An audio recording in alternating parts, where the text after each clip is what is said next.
What if I told you that alcohol can start damaging your kidneys long before you feel pain, long before any medical test shows a problem? Most people worry about the liver when they drink, but almost no one talks about the kidneys. That silence is dangerous, because your kidneys are working every second of your life, filtering nearly 180 liters of blood every day, and alcohol interferes with that process far more than people realize. The shocking part is this: when alcohol is removed for just 30 days, the kidneys don't simply rest, they begin to change how they function. Blood pressure starts to normalize, fluid balance resets, hormones recalibrate, and microscopic damage that was happening quietly finally gets a chance to heal. In this video, we're going to break down, step by step, what actually happens inside your kidneys after 7 days, 14 days, and 30 days without alcohol, using real science, not detox myths or motivation talk. Stay until the end, because what you're about to learn may permanently change how you think about drinking. The kidneys are often misunderstood as organs that only produce urine, but in reality, they are control centers for the entire body. They remove waste and toxins from the blood, regulate how much water stays in your body, balance electrolytes like sodium and potassium, control blood pressure through hormone signals, activate vitamin D for bone health, and release hormones that help produce red blood cells. When the kidneys are under stress, the effects are not isolated. Blood pressure rises, the heart works harder, energy levels drop, and long-term disease risk increases. Alcohol interferes with nearly all of these processes at the same time.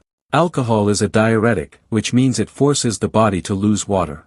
It suppresses a hormone called antidiuretic hormone, or ADH, which normally tells the kidneys to conserve water. When ADH is suppressed, the kidneys release more fluid than they should. This leads to dehydration, thicker blood, and reduced blood flow through the kidneys, forcing them to work harder to filter waste. At the same time, alcohol raises blood pressure, both temporarily and, with repeated use, chronically. High blood pressure is one of the strongest predictors of kidney disease. Alcohol also disrupts electrolyte balance, particularly sodium and potassium, which the kidneys must constantly regulate. Inside the kidneys are millions of microscopic filters called nephrons, and alcohol increases inflammation and oxidative stress that slowly damages these filters. The most dangerous part is that this damage happens silently, often for years, without obvious symptoms. Within the first 3 days of stopping alcohol, the body enters an adjustment phase. ADH levels begin to normalize, hydration improves, blood flow to the kidneys increases, and electrolyte levels start correcting themselves. During this period, some people experience headaches, fatigue, increased urination, or general discomfort. This is not harm. This is the kidneys beginning to function without chemical interference. The filtration system is relearning how to operate in a more natural state. By the 7th day, noticeable physiological changes begin to appear. Blood pressure starts trending downward, kidney blood flow improves, and sodium handling becomes more efficient. Many people notice reduced bloating, clearer urine, less swelling in the hands or feet, and improved energy levels in the morning. These are early signs that kidney stress is decreasing and filtration efficiency is improving. After 2 weeks without alcohol, the kidneys enter a deeper functional reset.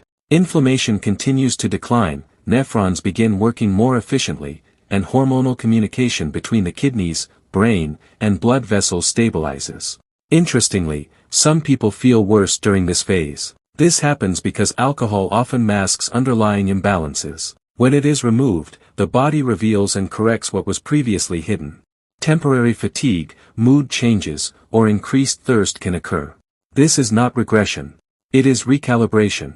After 30 days without alcohol, the changes are no longer subtle or subjective. Scientific evidence shows improved kidney blood flow, reduced oxidative stress, better filtration efficiency, and a lower long-term risk of chronic kidney disease. At the microscopic level, damaged filtration units begin stabilizing, cellular repair pathways activate, and hormonal signaling becomes more precise. The kidneys can now filter toxins more efficiently, maintain fluid balance with less effort, and reduce strain on the heart and blood vessels. This is not a detox effect. This is organ recovery. Some people wonder why they feel worse before they feel better when they stop drinking.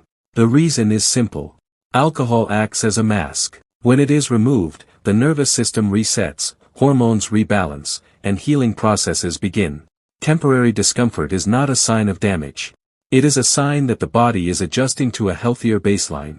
30 days without alcohol is not a miracle cure, but it gives your kidneys something incredibly powerful, a chance to recover. It reduces pressure, restores balance, and lowers long-term disease risk. The real question is not whether you can stop drinking for 30 days. The real question is whether you are willing to give your kidneys the opportunity to heal. Because your body is always trying to repair itself. It just needs the chance.